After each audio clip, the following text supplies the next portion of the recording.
The leaves are turning yellow and starting to fall from the trees. That means autumn or fall must be here and summer's gone. So that means an end to the nice temperatures and the days start to get shorter. But it's not all bad news, because it also means we can start to make some pies, the food of the gods. One of my most popular videos on YouTube is a hairy biker's meat and potato pie time-lapse that I did, and I'm conscious that that's not really very instructional. It just shows you what I did. So what I'm going to do today is I'm going to go through that pie again in a little bit more detail, show you how to actually make it. It's probably one of the most popular pies in the north of England, and it's really easy to make, and the ingredients are readily available. As with any pie, the key to making a good pie is the pastry, so I'm going to go through the pastry in a little bit more detail, and I'm going to show you two methods of making it. One is with a food processor, and the other one is by hand, which is more traditional, but the food processor is a little bit easier. Either way, you end up with fabulous short crust pastry and a great pie. So let's get baking.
Once you've assembled all your ingredients, you need to prepare it for the pan, so that means chopping your onions fairly finely. We then need to dice the carrots and celery, and we need 360 grams or 13 ounces of potatoes cut into 2 centimetre cubes. 2 centimetres is around about 3/4 of an inch. So once we've got all those prepared, we put that into the pan with our ground beef, 1 pound of beef or 500 grams, and we break that down and make sure it's all smooth. And then we add 2 tablespoons of ketchup, 2 tablespoons of brown sauce, some salt, pepper and Worcestershire sauce, and then 2 tablespoons of flour. That is to thicken the gravy. And then to make the gravy we need 150 ml or 5 fluid ounces of water. Then we add the potatoes and we make sure that they're all mixed in, and we're going to simmer that for probably about an hour until the potatoes and the vegetables are soft.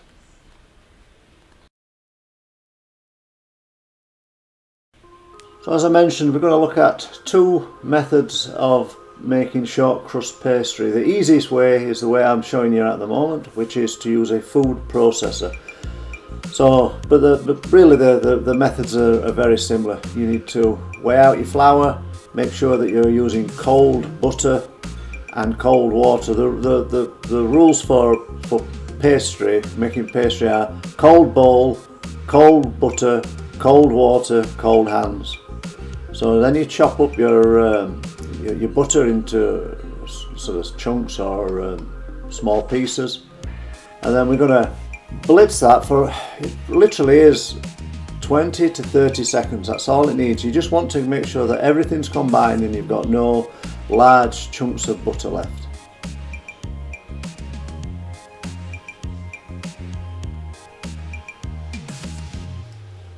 And this is the hand method, so it's exactly the same. You weigh out your flour, you weigh out your butter, as I say, your cold bowl, cold butter, cold water, cold hands. But the only difference is, rather than the food processor combining it, you're going to combine it yourself. So you need do that with your fingers, and you have to do it as quickly as possible because we don't want to melt the butter. We don't want to make a paste. We want to sort of make what looks like fine breadcrumbs.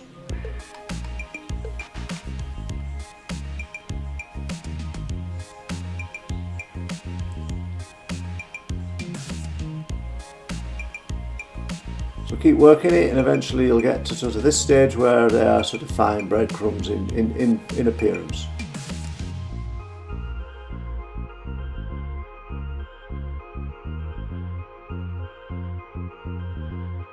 Once we're at the fine breadcrumb stage, you need to add the water. So how much water you add depends on how much flour you're making. If you're making the recipe as I've put on the screen, which is 300 grams of flour, 10.5 ounces of flour, and 150 grams or 5 ounces of cold butter, you need around about 3 tablespoons of water. So as I say, it wants to be cold water, and you're better off adding, maybe if you're unsure, maybe just add 2 tablespoons to start with. I've made this a few times, so I know that if I'm making this this proportion of flour, of pastry, I need 3 tablespoons of water.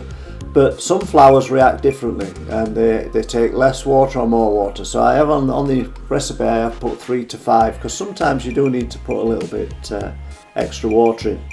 Then combine it with a spoon, and you'll see it start to come together.